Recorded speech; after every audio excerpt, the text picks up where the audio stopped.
kepada Bapak Jokowi. Saya percaya, saya cocok hati saya dan nurani saya dengan Pak Jokowi bagi memanusiakan Malaysia, rakyat Malaysia, dan juga kami. Usai sudah romantisme politisi Marwarar Sirait dengan partai yang menghantarkannya menjadi anggota parlemen selama 3 periode, Partai Demokrasi Indonesia Perjuangan. ARA, sapaan akrab Marwarar, tegas mengaku hengkangnya putra salah satu pendiri PDIP Sabam Sirait ini karena mengikuti langkah politik Presiden Joko Widodo. PDI Perjuangan pun mengucapkan terima kasih pada ARA karena selama ini telah bersama-sama berjuang dengan partai berlambang banteng moncong putih itu. Terima kasih selama ini sudah bersama dengan PDI Perjuangan. Ya, oke. Istana Kepresidenan merespons pertemuan ARA dengan Presiden Jokowi sebelum pamit dari PDIP. Istana memastikan langkah politik ARA merupakan sikap pribadi. Istana pun menegaskan, hingga kini Jokowi masih kader PDIP. Kendati ARA bilang langkahnya keluar dari PDIP karena mengikuti Jokowi. Bang ARA yang kita hormati, kita hargai lah. Karena teman-teman udah dengar semua kan sikap politiknya. Tentang bagaimana sikap presiden, ya beliau mengatakan itu sikap politik pribadi yang bersangkutan. Tapi sebenarnya keanggotaan Pak Presiden sendiri di PDIP seperti apa sih? Ada info soal Sampai saat ini kan baik-baik aja kan, nggak ada masalah. Wakil Ketua Umum Partai Gelora Fahri Hamzah yang juga juru bicara tim kampanye nasional Capres-Cawapres Prabowo Gibran melihat fenomena hengkangnya ARA dari PDIP sebagai kesadaran publik akan tepatnya langkah politik Presiden Jokowi. Salah satunya di Pilpres 2024. Itu fenomena yang melihat Pak Jokowi sebagai orang yang telah memutuskan jalan yang baik dan benar bagi bangsa ini ketika mengajak Pak Prabowo bergabung dalam kabinet dan kemudian mendesain persatuan nasional kita untuk mengantisipasi masa depan dunia yang lagi tidak stabil sekarang ini. Jadi saya kira ini sama dengan partai lain, kemudian tokoh-tokoh dan sebagainya akan bergabung. Memang kita harus aklamasi semua sekarang ini. Kami duga sebulan terakhir ini adalah hari-hari eksodus besar-besaran dari semua lini, semua kutub untuk menuju 02. Analis komunikasi politik menilai, hengkangnya ARA dari PDIP bukan hal yang spesial. Pasalnya publik mengidentifikasi ARA lebih dekat dengan Jokowi dibandingkan dengan PDIP dalam beberapa waktu terakhir.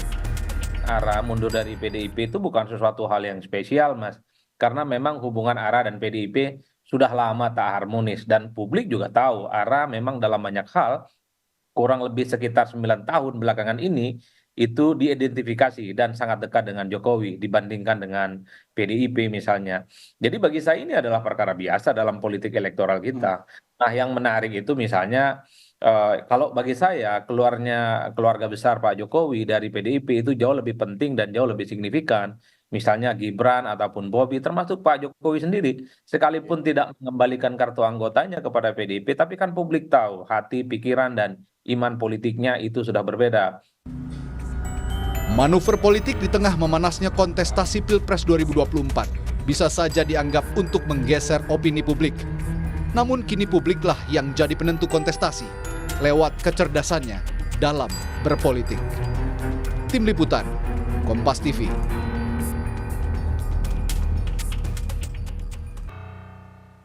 Apakah memang benar ada peran dari Presiden Joko Widodo di balik hengkangnya Marwarar Sirait dari PDI Perjuangan di tengah semakin memanasnya kompetisi Pilpres 2024? Kita akan bahas sore hari ini di Rumah Pemilu bersama dengan analis komunikasi politik dari Universitas Al-Azhar, ada Ujang Komarudin.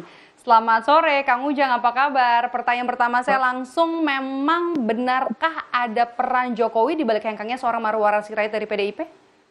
Ya, saya sih melihat begini, ada beberapa variabel yang bisa kita jelaskan. Pertama, Pak ARA sudah tidak nyaman lagi di PDIP. Nah, karena tidak nyaman, ya pilihannya ya keluar. Saya dulu ya punya senior itu dekat dengan Pak ARA. Dari dulu juga hubungannya tidak baik, terutama mohon maaf ya bersaing dengan Mbak Puan gitu. Makanya Pak ARA itu ya tersingkir di PDIP itu. Nah, karena tidak nyaman, tersingkir, maka yang kedua tidak punya masa depan di PDIP. Kita tahu ketika 2014 yang lalu Pak ARA mau dilantik jadi menteri gitu oleh Pak Jokowi, tapi PDIP menarik, tidak jadi dilantik. Batal. Ya, 2019 yang lalu juga dapilnya dipindah gitu. Dari dapil SMS Subang Majalengka Sumedang akhirnya tidak jadi anggota DPR. Lalu ketua Taruna Merah Putihnya juga diganti. Jadi kita tidak bisa melihat, tidak bisa tutup mata sama rekam jejak antara PDI Perjuangan dengan Marwara Sirait begitu ya? Nah, ditambah lagi gitu ya dengan Pak Jokowi yang tanda petik ya secara de facto sudah keluar bagi saya dari PDIP walaupun secara de jure masih. Walaupun tadi ya kartu anggotanya misalkan belum dikembalikan atau belum mundur ataupun belum dipecat, tetapi secara de facto ya Pak Jokowi sudah berbeda 180 derajat pilihan politiknya dengan PDIP. Nah, di saat itulah saya melihat ya memang arah lebih dekat dengan Pak Jokowi. Jadi faktor Jokowi juga menjadi salah satu variabel yang membuat arah ya keluar dari PDIP. Berarti ini sejalan dengan pernyataan dari seorang Bang Ara ya, yang menyatakan bahwa mengikuti langkah Pak Jokowi meskipun juga arah langkahnya sebenarnya tidak jelas langkah Jokowi yang mana nih yang mau diikuti. Ya, saya melihat arah langkah itu kan begini, dalam konteks bisa jadi politik nanti akan punya masa depan, apakah akan bergabung dengan partai lain atau tidak. Ataukah memang bisa bersama-sama berbisnis bersama. Kan sudah lama juga itu Pak Ara katakanlah ya ketika tidak punya jabatan, tidak punya posisi, saya dengar di belakang layar juga diberikan ya pekerjaan oleh Pak Jokowi lah dalam konteks bisnis begitu. Nah, dan dalam konteks itu pula Pak Ara bisnisnya maju dan berkembang besar. Dan saya melihat inilah sebenarnya momentum ya Pak Ara keluar PDIP ketika tadi sudah tidak nyaman, sudah tidak punya masa depan. Tadi momentumnya adalah Pak Jokowinya ya tadi sudah berbeda pandangan dengan PDIP. Dan dalam konteks itu saya melihat ya inilah mungkin cara yang halus, cara yang terbaik Pak Ara ketika dari dulu ingin keluar, saat inilah mungkin yang paling tepat dengan argumen mengikuti langkah jejak Pak Jokowi itu, walaupun Pak Jokowi kita belum tahu akan bergabung ke partai mana begitu. Tapi kan narasinya selama ini kan dari istana menyatakan bahwa hubungan antara Pak Jokowi, hubungan antara Presiden dengan PDI Perjuangan kan masih baik. Apakah publik sebenarnya masih bisa percaya dengan narasi yang selalu disampaikan oleh istana ini, Kang Ujang? Ya, saya sudah analisa dari jauh-jauh hari sejak 2 tahun yang lalu. Bahkan saya memprediksi yang didukung oleh PDIP atau yang diusung oleh PDIP, ya artinya Ganjar lah ya, itu belum tentu didukung oleh Pak Jokowi. Dan hari ini kenyataannya betul bahwa yang PDIP mengusung atau mendukung Ganjar Mahfud dan Pak Jokowi bukan. Pak Jokowi mendukung Prabowo Gibran. Nah, kalau kita lihat garis konstitusi partai, sejatinya petugas partai ataupun kader partai itu harus loyal apapun. Keputusan partai itu tidak bisa diganggu gugat ketika partai memutuskan Ganjar Mahfud, maka seluruh kader harus tunduk dan patuh. Tetapi kan Pak Jokowi punya skema sendiri, punya skenario sendiri, punya keinginan sendiri, dan itu juga tidak bisa dilarang. Itu hak Pak Jokowi juga untuk keluar dari PDIP dan untuk berlabuh ke partai. De facto tadi yang kita bahas ya. Nah, jadi berbeda dengan loyalis PDIP sebelumnya. Kalau kita tahu kan, kalau kita lihat daftarnya ada banyak gitu yang sudah hengkang dari kandang banteng. Betul, karena mungkin ya suasana ketidaknyamanan di internal itu sudah semakin tinggi. Biasanya kan partai itu ketika sudah berkuasa lama, artinya hampir 2 periode berturut-turut PDIP menjadi partai pemenang, menjadi partai penguasa, itu juga ada titik kejenuhan. Ada titik ya kemandekan dalam konteks karir, misalkan kader-kader partai di situ. Misalkan yang menjabat posisi tertentu ya itu aja, petingginya itu saja, sedangkan kader yang lain tersisihkan. Nah, biasanya mereka yang tersisih, yang tidak punya masa depan, ya keluar. Ya katakanlah misalnya Mas Budiman Sujatmiko lah, itu kan juga tidak punya masa depan, ya, jadi anggota DPR juga tidak terpilih ketika itu. Nah, maka disitulah keluar menjadi putusan yang terbaik. Dan momentum 2024 ya momentum bedol kader dengan alasan tadi mengikuti jejak langkah Pak Jokowi tersebut. Oke, jadi momentum atau keluarnya hengkangnya seorang Bang Ara dari PDI Perjuangan ini jadi momentum pergerakan atau eksodus dari atau bergeraknya gerbong dari Pak Jokowi dari PDIP. Ya tadi ya suka tidak suka bagaimanapun kan di PDIP ada dua kekuatan ya, ada kekuatan kubu Ibu Megawati dan kekuatan Pak Jokowi. Nah, kekuatan kubu Pak Jokowi kan dulu Pak Jokowi diminta menjadi ketua umum. Tapi kan tidak bisa. Selama Ibu Megawati ada kan ketua umum pasti Ibu Megawati. Makanya ya ketika Pak Jokowi tidak bisa menjadi ketua umum PDIP dan tidak berpengaruh di partai, Pak Jokowi kan tidak ada pengaruh sama sekali di partai. Sedangkan beliau adalah presiden yang punya pengaruh besar di Republik ini begitu. Nah, dalam konteks itu ya Pak Jokowi tentu ya ingin membangun skema sendiri dalam politik, punya skenario sendiri dan geng-gengnya kalau bahasa saya ya, kelompok-kelompoknya katakanlah loyalisnya ya pasti ikut karena pasti akan ditandai, pasti tidak akan punya masa depan juga ketika masih ada di PDIP. Maka keluar itu menjadi pilihan untuk bisa berjuang di tempat yang baru. Oke, Kang Ujang, kubu 02 ini mengklaim eksodus dukungan ke paslon 02 karena faktor Jokowi. Menurut Anda, eksodus ini sebenarnya semakin memanas di tengah kompetisi ini sebenarnya spontan atau by design sebenarnya, Kang Ujang? Ya kalau saya melihat kalau melihat ada apa ya, ada momentum lah.